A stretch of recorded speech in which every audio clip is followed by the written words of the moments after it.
Good morning, afternoon, and good evening, ladies and gentle people. We are here in round 3 with Neuroxus over on the red team as your French up against Liquid Thermi, who'll be playing your Mongols. So, well, let's have a little discussion about these two civilizations that have been chosen.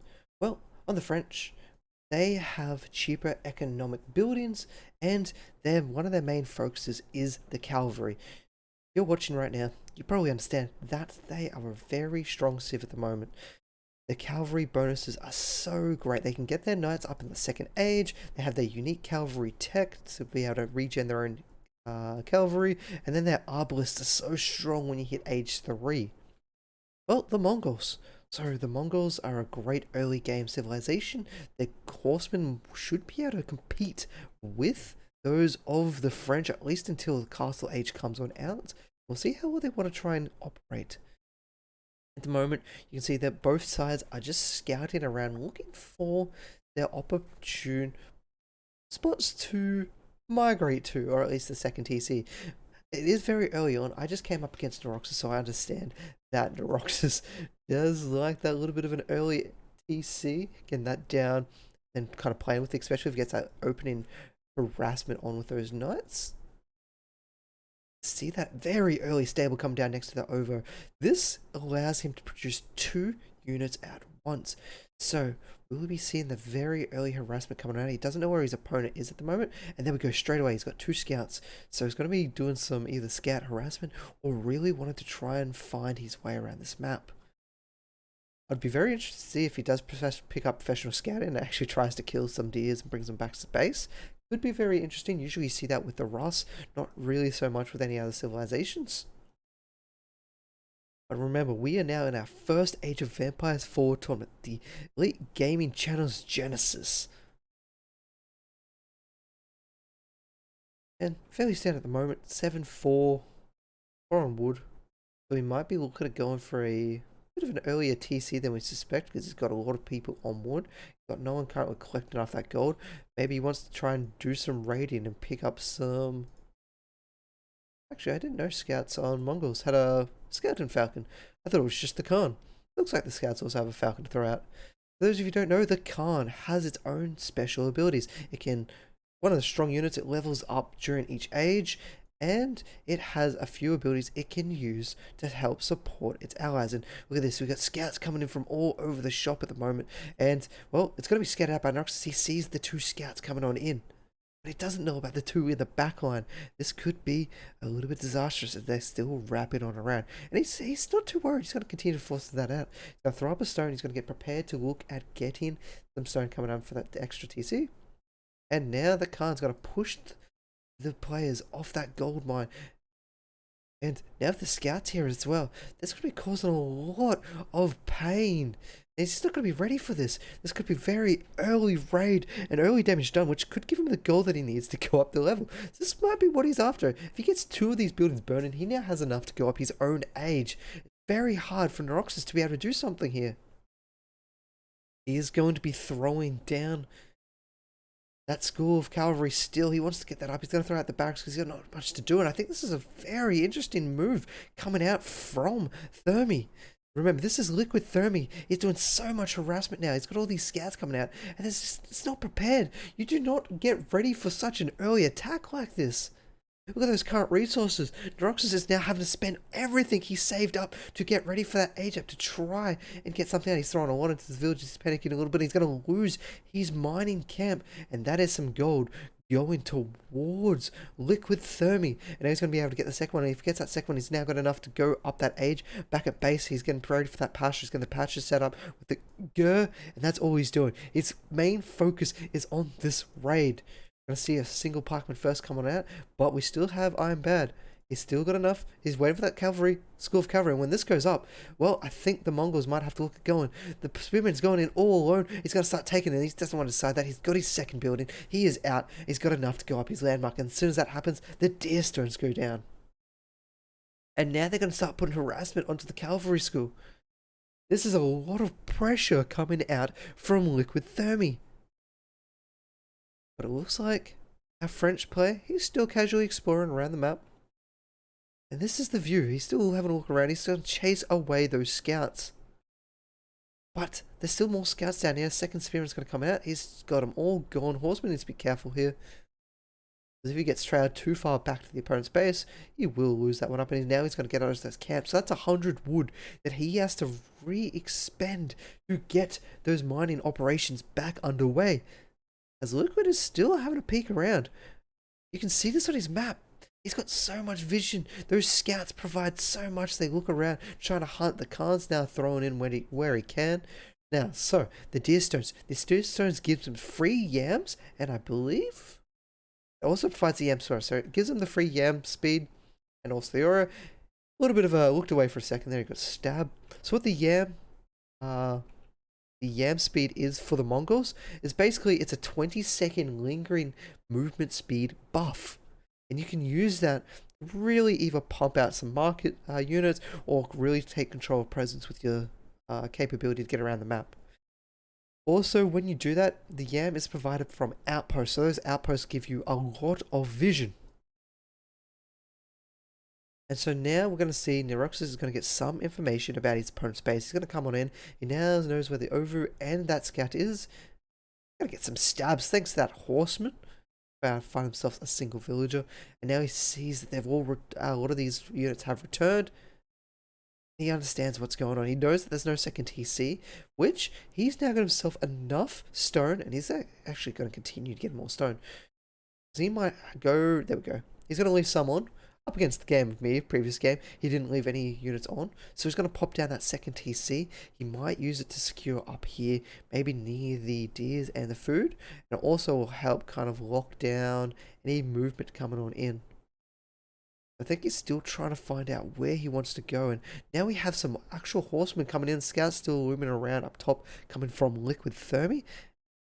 Getting a lot of information, knows there's no pressure coming towards him, so the entire map is in his favor. And he's moving his Deer Stones. He wants to provide that yam speed a little bit further out. He's going to throw up those archery ranges, going to get those Mangu Dyers. The Mangu Dyers are horse archers. They can fire while moving. It is absolutely disgusting. And he just wants to continue to put the pressure on his opponent. I'm a little bit surprised we haven't seen...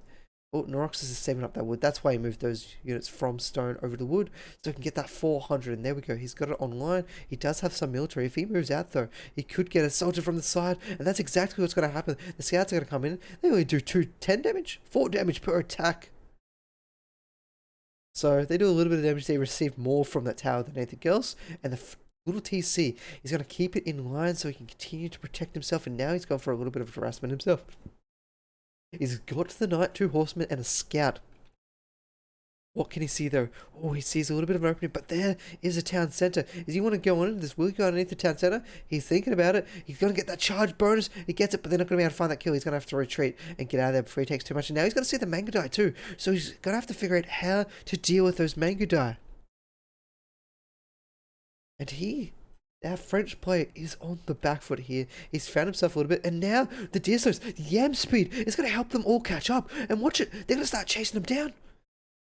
There, he's on the run. And the yam speed providing so much. He's going to notice the yam speed there is as well. And I'm Bad is going to absolutely enjoy this. Oh, sorry, I shouldn't say I'm Bad. That's his name. But that is Liquid Thermi. So Liquid Thermi is now going to start wrapping around. It's going to be looking for his next opportune moment. He knows now that second TC is up and running, so he's got to try and make more value for his units. Because if he doesn't, the eco is going to start popping in.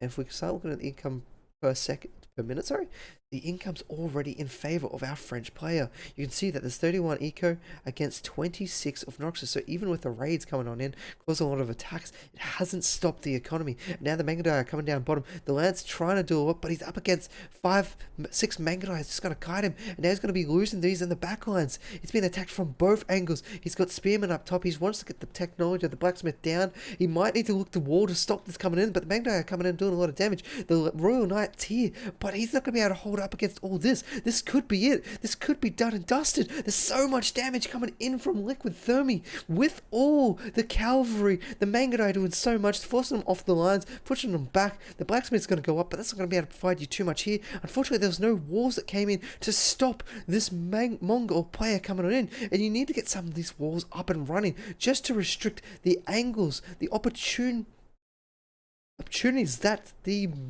Mongols can exploit. That's what I'm after. So now we're getting some longbow. It's going to push them away a little bit, but they're going to come back in. They're going to take this fight. This is a favorable fight for them. They're going to take a little bit of damage thanks to the spearmen, but there's so much Mangudai, they're just going to walk on over, and all the abilities from the Khan have been used, but he doesn't care. He's going to go trade this. Remember, there's still 2 TCs, so as long as Neuroxus doesn't lose everything here, he can still come back for this. He's still got a higher income than what Liquid does. Liquid is sending all these villagers back towards those sheep. Neuroxus holds on a little bit longer. It took a lot of economy damage, and unfortunately I don't think we can see the economy we can actually lose in this, which is a little bit unfortunate. They're going to push them away. There was a little bit of damage done there. That's not going to slow them down. That second TC is still operational, as we have been seeing Thermi use all that stone to pump out the double Mangudai and Horseman. He's got all his pastures set up. I think there's a good video somewhere that basically you're after 3 pastures per 10 villages, or basically 9 villages.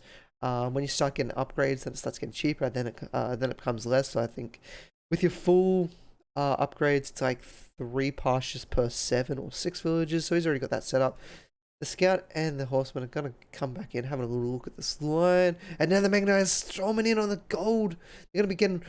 Are they going to be able to get one? They're trying to fire it down. They do not find that one. The archers are going to come in from Neuroxus to try and make sure they continue to hold off this pressure that Thermi is putting up against him at the moment. There's an unbelievable amount of pressure that's thrown onto him. He hasn't been able to get any knights up because he hasn't been able to have gold income. He has to throw it all towards all the food towards getting these longbowmen and spearmen. And now he's been attacked again. The woodline constantly assaulted. We need to see some walls coming from Neuroxus just to limit the area of attack. I do like this though. Neuroxus says, I still need to attack, and he's going to be throwing one person up here to try and find himself a little kill as he's being assaulted. All the food's being pulled. He's still got that eco above his opponent. And he's going to come on out. He's going to throw an outpost up towards the deer. He wants to move on out, secure a little bit more area, and get some more food, because he doesn't have enough wood for the farms. So he has to move forward and goes into a more vulnerable position. I love this position of the deer stones providing the yam speed to all these troops. And there's not much they can do from Neuroxus, because Neuroxus doesn't have any units to be able to torch that. He's got longbowmen, and longbowmen, well, they are terrible against buildings. And now the assault coming in from Thermi again, looking for more. Oh, jeez. Well, we're seeing houses. Remember, you can't house wall unless you need those walls down. And they're coming back in. They're storming. Neuroxus, he sees him now coming to the side. He's already quickly started to run.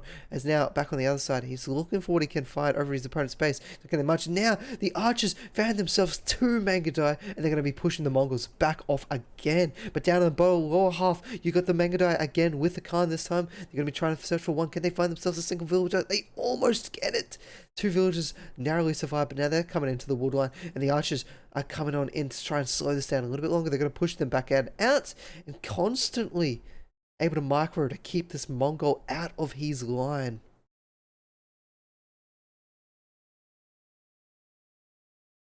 But now Neuroxus is in a very, very vulnerable spot here. He sees them. He needs to react faster. He does get him. Pardon me. He's going to be able to get them into the tower. But there's only a couple of them. He might lose any. He does not lose any right here. He still keeps the Mongol player back in tune. Keeps him off his line, protecting those deers that he needs so much. And now, we have a few villagers here that are joining the archers. getting ready to fight. They've decided they've had enough, picked up their pitchforks and sticks, and decided they're going to come on out. So, we have a little look at our blacksmith upgrades. We do have 111 all researched, but he's looking, doesn't have his melee upgrade because he has been up against Megadai, so he's pretty happy for that. He's going to see that steep retard coming on in. The dash coming in from the Knight. He's going to be able to potentially find himself one. He does. And then the Knight is starting to get a little bit of eco damage done to Thermi. Thermi was not expecting this at all. And now we've got the archers coming on in too. So, Neuroxus says, I've had enough and I'm going to start fighting back. He's now pop capped, however, but he's going to be coming back into the light of his archers, which are going to be able to deal with these Megadai. And now the Knight turns back around. They do not have the upgrade, so we can't get that healing. And now, that's it. Liquid Thermi. He's done. He's dusted. He's quit. He saw the archers, and it's over. He decided he didn't want to go any further. The two Knights of also from Neuroxus is able to shut that down, and that's it. All the pressure coming out from Liquid Thermi in the end was not enough. Neuroxus held his own. And you can see that second TC really helped Neuroxus stay alive and continue fighting another day. It was unbelievable that he was able to hold off that pressure and continue to hold Neuroxus at bay. Oh, sorry, hold Thermi at bay. And then once Thermi saw that those archers and knights came into his own line, he decided that was it. He didn't want to play any longer. So, thank you, Honest War, for throwing. I appreciate having you here. This was round 3 of Neuroxus versus Thermi. So we're going to continue following Neuroxus throughout the tournament because he